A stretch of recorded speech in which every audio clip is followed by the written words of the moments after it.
Film लोहा में गाए गए गाने ईसा पीर न मूसा पीर सबसे बड़ा है पैसा पीर के बोल आज उस समय सटीक दिखाई दिए जब एक महिला घायल हालत में एसएसपी कार्यालय पहुंची और अपने लिए न्याय की गुहार लगाने लगी। तलाक होने पर मिले 15 लाख रुपए उसके पिता और भाइयों ने हड़प लिए और मकान पर कब्जा करने के साथ ही उस पर तलवार और धारदार हथियारों से हमला किया। डॉली जिला अस्पताल में भर्ती है और अपने गंभीर चोटों का इलाज करा रही है। भतीजे योगेश भार्गव ने मेरी तलवार भोंक दी, मैं वहीं गिर पड़ी थी। फिर भाइयों ने क्या नाम है भाइयों का? भाइयों का नाम है राजकुमार, संजय भार्गव, अशोक भार्गव, योगेश भार्गव। भतीजों के नाम नगेंद्र भार्गव, अमन भार्गव। भाभियों का नाम है सुनीता, निशा। क्या किया उन लोगों ने आपके साथ? उन्होंने मुझे लट्ठों से बहुत मारा था और तलवार मेरी जैसे योगेश भार्गव ने घोंपी थी। बरसाना रोड छाता की रहने वाली डॉली भार्गव के जिस्म पर ये घाव किसी और ने नहीं दिए बल्कि उसके पिता, भाई, भाभी और भतीजे ने ही दिए हैं। पीड़िता डॉली की माने तो 13 अप्रैल को इसके भाइयों ने इसे अपने घर बुलाया और फिर क्या हुआ खुद पीड़िता की जुबानी सुन लीजिए। मारपीट करते 13 अप्रैल को मेरे भाइयों ने अपने घर पे धोखे से बुला करके मुझे मारपीट करके कैद कर दिया था 1 महीने के लिए। मेरे बेटे को भी अलग कर दिया था। मैं जान बचा करके अपने मामा जी के घर गई थी। वो पैगाम रोड पे रहते हैं, तो वहाँ पे भी मुझे धमकी देने लगे। तो मैंने एक एप्लीकेशन थाने में दी थी, लेकिन उस सुनवाई नहीं। मेरी कोई सुनाई नहीं हो रही है। काफी दिन हो गए। डॉली के शरीर पर चोटों के निशान साफ दिखाई दे रहे हैं और जुल्म की कहानी भी बयां कर रही हैं। लेकिन मथुरा की छाता पुलिस को ना तो ये घाव दिखाई दे रहे हैं, ना पीड़िता का दर्द सुनाई दे रहा है।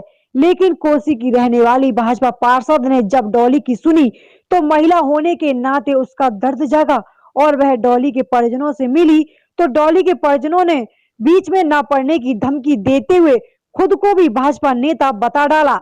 बहुत अन्याय हो रहा है और मेरा आप साथ दीजिए। मैंने इसकी सब लोकेशन निकाली तो बेटी का इसमें कोई दोष नहीं था।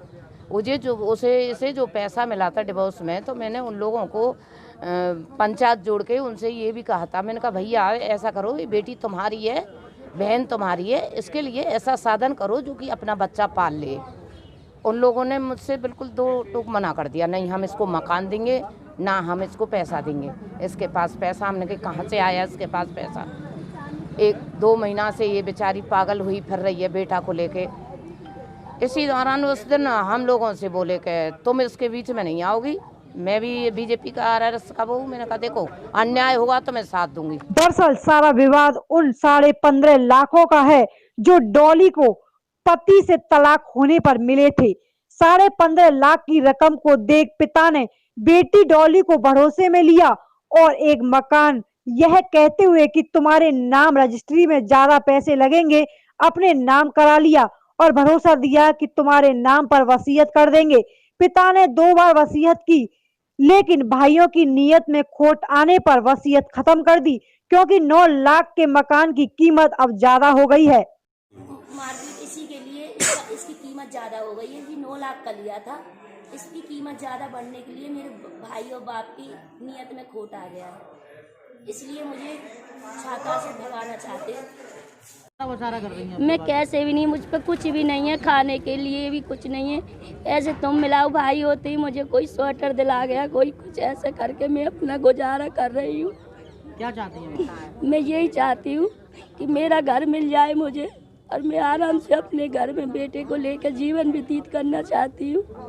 जुल्म के साक्ष्यों के साथ न्याय की फरियाद लेकर एसएसपी ऑफिस पहुंची डॉली को क्या एसएसपी न्याय दिला पाएंगे या फिर डॉली की न्याय की मांग नारी सुरक्षा के लगाए जाने वाले नारों के बीच दबकर रह जाएगी?